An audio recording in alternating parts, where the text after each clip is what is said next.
चलिए तो इसको समझते हैं विद्युत अध्याय से आंकिक प्रश्न। तो एक बच्चे कमेंट कर रहे थे कि सर ये क्वेश्चन कैसे सॉल्व होगा, तो इसे हम आसानी से सॉल्व कर सकते हैं। ऐसे कितने भी आपको देखने में बस क्वेश्चंस जो होते हैं वो कठिन लगते हैं, बट लेकिन वास्तव में जो क्वेश्चंस होते हैं न्यूमेरिकल्स के जो होते हैं, बस हमें उन्हें अच्छी तरह से पढ़ना चाहिए। यदि हम अच्छी तरह से पढ़ते नहीं हैं तो ये समझ लीजिए कि हमें ये क्वेश्चन सॉल्व नहीं हो पाएगा। तो हमें पहले क्वेश्चन को अच्छी तरह से समझना चाहिए कि कौन से फार्मूले कैसे यूज होना चाहिए। तो चलिए बिना विलंब किए हम इसको समझते हैं।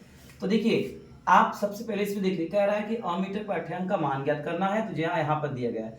तो इसका ए का मान ज्ञात करने के लिए ये क्या है, अमीटर है, और अमीटर जो होता है वह धारा मापता है, वो धारा मापता है, मतलब हमें आई की वैल्यू निकालना है। तो देखिए हम फार्मूला में जानते हैं आई इक्वल टू होता है, ठीक है ना, आई इक्वल टू हो जाएगा वी अपान आर हो जाएगा, ठीक है। तो I equal to V upon R हो जाएगा। तो इसको सॉल्व करने से पहले हमें v का मान और r का मान निकालना होगा। तो v का मान तो 5 वोल्ट दे दिया है, r की मान देखिए सब जगह अलग अलग है, तो हमें इसके बीच का निकालना। तो हमें पहले टोटल्स रेजिस्टेंस की वैल्यू निकालना पड़ेगा, मतलब तुल्य प्रतिरोध जिसे बोलते हैं। तो देखिए इस वाले परिपथ में हम देख रहे हैं 3 ओम और 1 ओम की दोनों जो प्रतिरोध हैं ये श्रेणी क्रम में, मतलब सीधे सीधे लगे हैं। तो हम लिख देंगे 3 ओम और 1 ओम को श्रेणी क्रम में जोड़ने पर यहाँ है 3 ओम व 1 ओम के दोनों प्रतिरोधों को श्रेणी क्रम में संयोजित करने पर, श्रेणी क्रम में जोड़ने पर आप इसे श्रेणी क्रम में जोड़ दीजिए। अब जोड़ने पर क्या हो जाएगा, R इक्वल टू हो जाएगा 3 + 1 इक्वल टू हो जाएगा 4 ओम आ गया। अब जो है ये हमारा जो ये हो गया टोटल 4 ओम हो गया। अब ये जो मिल रहा है हमें, देख रहे हैं धारा का मान यहाँ बढ़ गया, तो मतलब ये परिपथ जो है समांतर क्रम में, तो इसे हम समांतर क्रम में जोड़ देंगे। तो हमारा फिर प्रतिरोध हो जाएगा 1/r इक्वल टू हो जाएगा 4, तो हो जाएगा 1/4 + 1/4, क्योंकि इसका भी टोटल मान हमारा 4 ओम निकल गया है और इसका भी मान 4 ओम आ गया, दोनों का मान रख दिए। अब इसको सॉल्व कर लेंगे तो 2/4 आ जाएगा। अब इसको हल कर लेंगे तो 1/2, तो r इक्वल टू कितना हो जाएगा हमारा 2 ओम आ गया। अब हमारा निकल गया।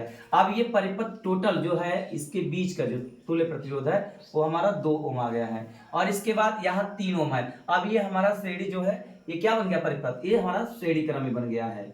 तो परिपथ हमें कुछ इस टाइप में मिल जाएगा। जब हम इसको कर देंगे तो हमारा परिपथ जो है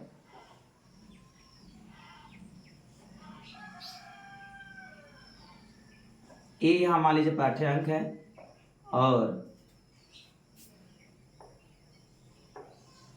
इस तरह से हमारा मिल गया।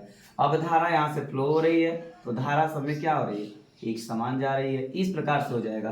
तो यहाँ पर मान लीजिए ये काम कर रहा है, तो यहाँ से हमें इस में यहाँ एक याद करना है। तो इससे पहले हम समझ जाएंगे। अभी इसको दर्शाने के लिए हम आपको बता दिए हैं कि इसको कैसे हम जोड़ेंगे। तो यहाँ देख रहे हैं कि ये सीधे सीधे लाइनअप से आई है, तो इसे हम श्रेणी क्रम में जोड़ देंगे, ठीक है। तो 3 ओम और 2 ओम को श्रेणी क्रम में जोड़ने पर तो टोटल R इक्वल टू हो जाएगा 3 + 2 इक्वल टू हो जाएगा 5 ओम आ जाएगा हमारा। तो ये R का वैल्यू निकल गया, तो R की वैल्यू निकल गया और V की वैल्यू निकल गया, तो I का मान निकाल लीजिए आप टोटल। तो I बराबर V/R से तो हो जाएगा 5/5 इक्वल टू 1 एम्पियर। तो हमें इस परिपथ की कुल धारा कितनी निकल गई, 1 एम्पियर। अब जब धारा यहाँ से निकली तो हमारा यहाँ कितना आ गया, 1 एम्पियर आ गया। अब धारा जाकर क्या हो रही है, दो रास्तों में डिवाइड हो जा रही है, तो इसका हम कर देंगे 1/½ इक्वल टू कितना हो जाएगा 0.5 एम्पियर। तो हमें जो अमीटर जो इसमें लगा हुआ है इसमें जो मान धारा का बहेगा वो 0.5 एम्पियर आ जाएगा, ठीक है। तो इस प्रकार से हम कठिन से कठिन प्रश्नों को आराम से आसानी पूर्वक हल कर सकते हैं। तो आप इसी तरह से वीडियो हमारा देखने के लिए चैनल को लाइक सब्सक्राइब कर लीजिए, जिससे कि आने वाले नोटिफिकेशन आपको शीघ्र ही मिल जाए। तो आप इसका शॉर्ट स्क्रीन ले लीजिए। Thank you.